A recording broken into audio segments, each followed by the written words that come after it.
Bonjour, je prends la relève d'Elena, je m'appelle Alice et je suis élève en 5e au collège Saint-Denis à Loches, au sud de la Touraine. C'est ici, à Loches, qu'est né l'explorateur Louis de la Porte en 1842. Et c'est cet illustre Lochois qui m'intéresse moi aussi aujourd'hui.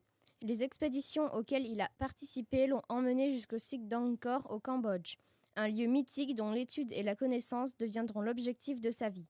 Dans ce podcast, je vous invite à suivre ses aventures, mais depuis la France cette fois. Ces aventures, nous allons les suivre, vous et moi, à travers la correspondance abondante et régulière que Louis de la Porte a entretenue avec sa famille tout au long de sa vie. Par chance, toutes ces nombreuses lettres ont été conservées par ses descendants. Partons ensemble à la découverte de ces précieux témoignages.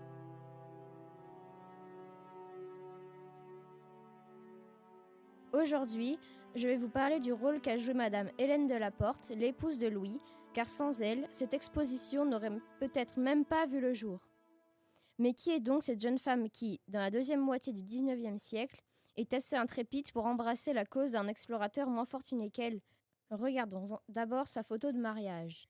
Moi aussi, je suis en train de regarder la photographie d'Hélène Savane. Elle n'a pas encore 18 ans et elle est très élégante, habillée d'une robe à manches longues, avec des rubans et des nœuds, un décolleté très sage. Elle est chic. Sa coiffure sophistiquée avec beaucoup de volume au sommet de la tête et des mèches bouclées qui retombent en cascade sur ses épaules. C'est possible qu'elle ait un postiche afin d'être à la mode des années 1870. Son visage est fin, avec un nez droit et des yeux sombres. On dirait qu'elle est perdue dans ses pensées. Elle semble réfléchir. Elle a l'air fin. Elle est intelligente, non? Mais ce n'est pas seulement son allure chic et son air intelligent qui séduisent Louis de la Porte. C'est aussi sa fortune. En effet, Louis avait écrit à son père le 27 novembre 1874 « Je n'ai guère envie de travailler pour gagner de l'argent. » Or, la dot d'Hélène s'élève à 500 000 francs, comme le précise Amédée, le frère de Louis. Cette somme va aider Louis, quelques années plus tard, à faire son choix de carrière et financer une partie de l'expédition de 1881 à Angkor. D'ailleurs, Hélène trouve cela normal puisqu'elle écrira plus tard dans une lettre datée du 8 janvier 1882 « Il est bien naturel que nous consacrions un peu de ce que nous avons à ce qui doit faire notre bonheur à tous deux. » Mais comment ces deux-là se sont-ils seulement rencontrés? En fait, comme Louis cherche l'épouse idéale, c'est son ami le docteur Thorel qui arrange une rencontre entre eux comme par hasard. Écoutons ce qu'en dit alors Amédée. Paris 22 août 1876. Ils se sont rencontrés pour la première fois en chemin de fer le 14 août. La famille Savard allait passer les jours de fête chez un ami en Normandie. Louis s'est trouvé comme par hasard dans le même wagon et s'en est allé de son côté échoué à Bagnoles, chez Joubert qui ne sait rien ahuri de cette arrivée, après 3 heures de voyage avec la famille Savard. Samedi, il a revu Madame Savard. Dimanche, ils sont allés à Compiègne. La journée a été décisive et la jeune fille ayant manifesté le plaisir non douteux qu'elle avait à faire ce mariage. Louis a dîné avant-hier et hier en leur campagne, près de Royaux-sur-Marne où ils habitent l'été, et ce soir il y retourne avec son bouquet. Ce qui vaut mieux que cela, elle est simple, bonne et aimante et désireuse surtout d'être agréable. Toutes les personnes qui l'ont vue sont unanimes à le dire, et Louis aussi. Elle présente absolument les qualités qui peuvent convenir au caractère de Louis, et qui peuvent aussi contribuer à la rendre heureuse avec lui. En résumé, une jeune fille qu'on aurait prise volontiers avec un minimum de fortune, et une fortune qu'on aurait volontiers prise avec un minimum de jeune fille dans toute autre circonstance, et si on avait pu être guidé par cette seule considération. Même si le mariage de Hélène et de Louis est un mariage arrangé, c'est-à-dire décidé par leur famille selon des critères financiers et sociaux, les sentiments amoureux naissent très vite entre eux. 6h30 du matin, 27 août 1876. Mon bien-aimé fiancé, je ne veux pas laisser passer toute une journée sans vous balbutier quelques paroles d'amour. Mon affection pour vous est si grande, si profonde, que je ne saurais l'exprimer. Elle est infinie et vous seul qui la partagez pouvez la comprendre. Le souvenir des délicieuses émotions que j'ai éprouvées hier m'aidera à attendre demain. Aujourd'hui, je vais vivre par la pensée. J'écoute encore ce que votre cœur me disait hier, lorsque, assis tous deux dans le salon, nous gardions le silence et cette nuit, je me suis surprise bien des fois, plongeant dans votre regard pour y lire ma pensée. Mon bonheur est extrême. Je goûte toutes les joies que peut procurer un amour selon mes rêves, mais bien au-delà de mes espérances. Papa, du haut du ciel, contemple mon bonheur. Pouvait-il pressentir que son trésor serait assez privilégié? Adieu, pensez bien à moi, votre heureuse fiancée, Hélène. Dimanche soir, 27 août 1876. Avant de vous quitter, mignonne, j'aurais voulu sentir le cœur de ma fiancée battre près de mon cœur. J'aurais aimé à vous entendre redire que vous étiez tout à votre fiancé. La séparation nous eût alors semblé moins pénible. Nous eussions reposé plus doucement. Maintenant, je regarde votre gracieuse image. Je relis les phrases délicieuses dans lesquelles vous m'avez exprimé des sentiments qui me ravissent. Puis, je rêve au doux sourire de vos lèvres, à l'éclat de vos grands regards heureux, à la charmante confiance de votre jeune cœur aimant. Et le temps s'envole en me rapprochant du moment où je pourrai revoir, cette fois sans contrainte, mon Hélène bien-aimée, Louis de la Porte. Vous l'avez compris, Hélène, qui est née en 1858, a 16 ans de moins que Louis, et se marie l'année de ses 18 ans, le 12 octobre 1876. C'est peut-être un peu bizarre, mais c'est normal pour l'époque. Au mois de décembre, ils partent en voyage de noces en Égypte et rentrent à Paris en janvier 1877. À partir de là, Hélène va gérer leur vie quotidienne, comme leur emménagement à Compiègne. Compiègne, 25 juin 1877. Ma chère grand-mère et mon cher père. Notre installation à Compiègne est à peu près terminée. Nous avons une petite maison très confortable et tout à fait meublée, avec batterie de cuisine, vaisselle, etc., où nous pourrons facilement recevoir nos amis et où il nous sera encore bien plus agréable de vous recevoir, mon père. Nous avons 2 chambres et un grand cabinet de toilette à donner. Notre bonne fait bien notre affaire et, en outre, nous aurons le domestique de la propriétaire qui viendra sauver les apparences quand nous aurons du monde.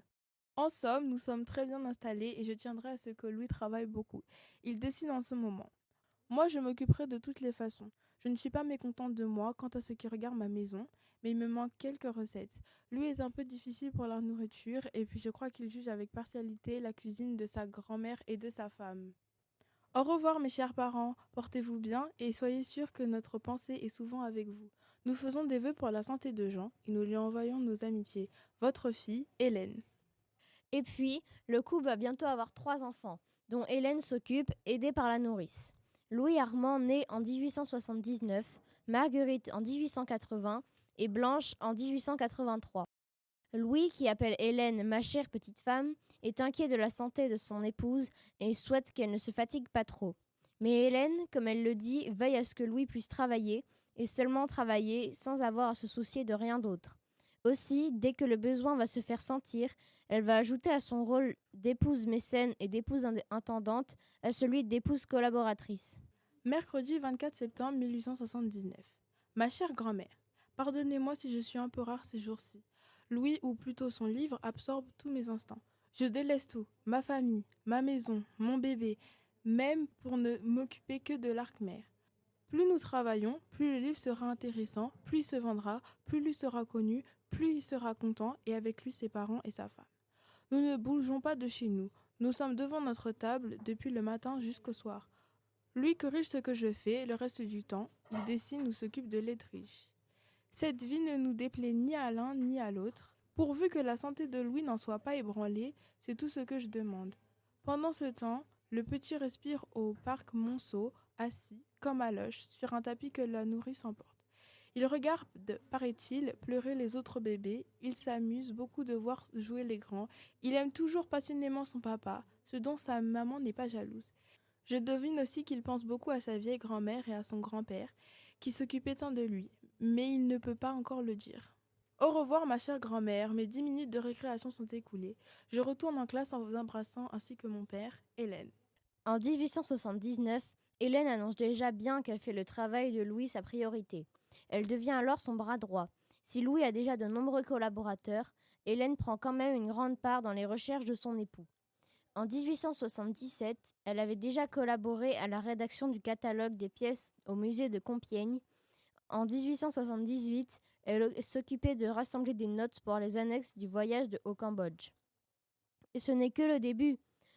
En 1881, elle s'occupe de préparer le voyage de Louis, puis de la communication entre la France et l'Indochine lors de sa mission, et enfin de son rapatriement sanitaire et celui de ses affaires lorsqu'il tombera malade. Ça fait beaucoup de travail. Sa correspondance montre aussi qu'elle connaît toutes les affaires de Louis. D'ailleurs, de nombreuses informations parmi celles que nous avons aujourd'hui viennent de ces lettres qu'Hélène a écrites à l'encre bleue et qu'elle date toujours et qui retracent les étapes du travail de son époux. Et surtout, elle l'aide à écrire. Oui, parce que Louis n'est pas très bon en orthographe. Alors, en 1881 par exemple, quand le gouverneur de Cochinchine commande à Louis un texte qu'il doit rendre avant la fin de son séjour, ce dernier demande à Hélène de lui envoyer une liste de toutes les fautes d'orthographe et de grammaire qu'il fait. Hélène corrigera aussi ses travaux et sa correspondance. Mais ce n'est pas tout. Non, lorsque Louis meurt à Paris le 3 mai 1925, Hélène ne se laisse pas aller. D'abord, elle écrit, assistée de Marie-Antoinette Cabaton, une biographie de son époux, qu'elle intitulera « La vie de Louis de la Porte, explorateur ». Les deux femmes prendront comme pseudonyme René de Beauvais pour faire publier ce livre en 1935. Peut-être parce qu'un livre écrit par une femme aurait été considéré comme moins sérieux. Absurde. En parallèle, Hélène travaille également au projet de la ville de Loches, qui souhaite ouvrir un musée avec les dessins et les moulages rapportés dans le corps par Louis de la Porte. Alors, ni une ni deux, elle écrit à M. Stern, qui est à la tête du musée du Trocadéro. 2 janvier 1933. Monsieur, vous avez peut-être reçu par les journaux qu'en août dernier, Loches, la petite ville natale de mon mari, avait rendu à sa mémoire un hommage solennel rehaussé par un beau discours du ministre des Colonies, M. Albert Sarraut. Loches ne veut pas s'en tenir là, et j'ai été avisée il y a quelques jours qu'on désirait fonder un petit musée avec dessins, moulages, etc. Pensée excellente mais difficile à réaliser, étant donné que je ne possède aucun moulage. Avant la clôture de l'exposition coloniale, j'avais demandé à M. Gued si je ne pourrais pas faire enlever quelques fragments du temple d'Angkor, et très aimablement toute autorisation me fut donnée. Mais alors survint notre deuil si cruel et je ne pensais plus à rien. Aujourd'hui, je viens vous demander l'autorisation du Trocadéro, de quelques pièces du musée par exemple. Je ne sais quels sont les désirs de la ville de Loches, ni les fonds dont elle dispose. Je voudrais seulement m'assurer auprès de vous que la chose à l'occasion pourrait se faire. 5 jours plus tard, M. Stern répond que certains moulages et dessins seront envoyés au musée de Loches. Certes pour une mise en dépôt, mais sans limite de date. Hélène de la Porte, qui va avoir 75 ans, a encore remporté une victoire. Maintenant, je regarde les photographies d'Hélène Vieille. Il y a celle où elle est assise à côté de Louis, qui porte un chapeau digne Dupont et Dupont. Sur la terrasse de la maison de Saint-Prix dans le Val d'Oise, elle a l'air heureuse. Et puis il y a l'autre, prise un peu plus tard. Elle est veuve déjà, et elle a les cheveux blancs, des rides profonds. Mais surtout, on voit le même sourire se dessiner en coin, le même air intelligent de la jeune épouse de 18 ans, intrépide et collaboratrice hors pair. Ce podcast a été réalisé par la classe de 5e 1 du Collège Saint-Denis en partenariat avec la ville de Loches dans le cadre de l'exposition De Loches à Angkor, Louis de la Porte, l'aventure d'une vie, visible au Logis Royal et au Musée Lancier du 22 mai au 21 septembre 2025.